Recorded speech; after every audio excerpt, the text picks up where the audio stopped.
ప్రభువైన యేసుక్రీస్తు నామములో శుభములు తెలియజేస్తున్నాను. ఆదికాండం 16 అధ్యాయంలో చూస్తే మనకు శారాయి, హాగరు, అబ్రహాము ముగ్గురు వ్యక్తులు మనకు కనిపిస్తారు.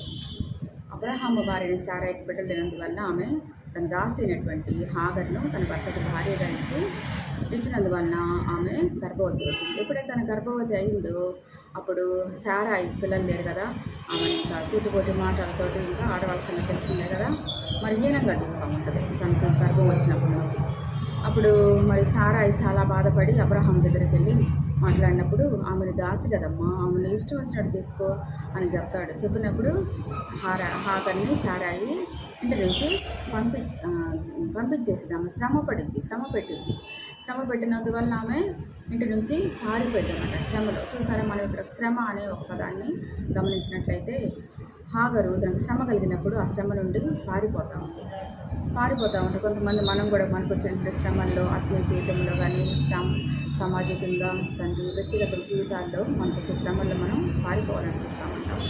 ఎప్పుడైనా కానీ శ్రమలకు మనం ఎదురు నిలబడినప్పుడు దేవుడు అంటాడు, శ్రమలో నీకు నేను తోడై ఉన్నాను, భయపడకము నేను తోడై ఉన్నాను. శ్రమలో దేవుడు మనతో ఉన్నప్పుడు మనం భయపడాల్సిన అవసరమే లేదు. సర్వసృష్టికర్తైన దేవుడు, మనం సృజించిన దేవుడు, భూమి ఆకాశంలో పట్టజాలని దేవుడు, ఆయనకు అసాధ్యం ఏమున్నది.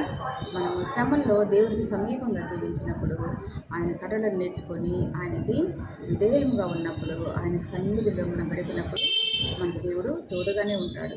మరి చేపలు చూసారా, చేపలు సముద్రంలో ఉండాలని దేవుడు నిర్ణయించాడు. ఆ అలలకు దాటి తట్టుకోలేక అవి కనుక ఒడ్డు కొట్టుకొస్తే ఏమవుతాయి, ఒడ్డును పడితే చనిపోతాయి. అదేవిధంగా మరి సముద్రంలోనే నిలిచి ఉంటాయి, ఎల్లప్పుడూ నిత్యము అవి జీవించే ఉంటాయి.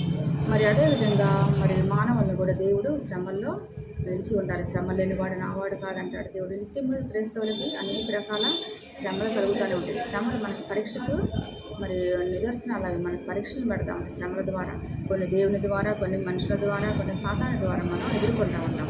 అయితే ఆ శ్రమలో నిలబడాలి, ఎదురేదాడు మనం. అప్పుడు నిలబడినప్పుడే మనం విజయాన్ని పొందుకుంటాం. హాగర్ని దేవుడు మరి సారాయి మరి శ్రమ తట్టుకోలేక పారిపోయింది కానీ మరి దేవుడు విడిచిపెట్టాడు ఆమె విడిచిపెట్టలేదు. దేవుడు ఆమెని వెంబడించి సారాయి దాసమైన హాగరు, ఎక్కడి నుంచి వచ్చావు, ఎక్కడికి వెళ్తున్నావు అని అడుగుతాడు దేవుడు. మరలా నువ్వు వెళ్ళి నీ యజమానురాల చేతి కింద ఉండమని చెప్తాడు. అంతే మనం కూడా శ్రమల్లో మరి మనకు వచ్చినటువంటి శ్రమల్లో మనం దేవుని యొక్క ఆ శ్రమలకు అణిగి ఉన్నప్పుడు, మనం ఎదుర్కొన్నప్పుడు దేవుడు మనతో ఉండి మనకు విజయవంతమైనటువంటి జీవితాన్ని అనుగ్రహిస్తాడు. మరి ఎప్పుడైనా కానీ మనం శ్రమలను చేసి పారిపోకుండా, భయపడిపోకుండా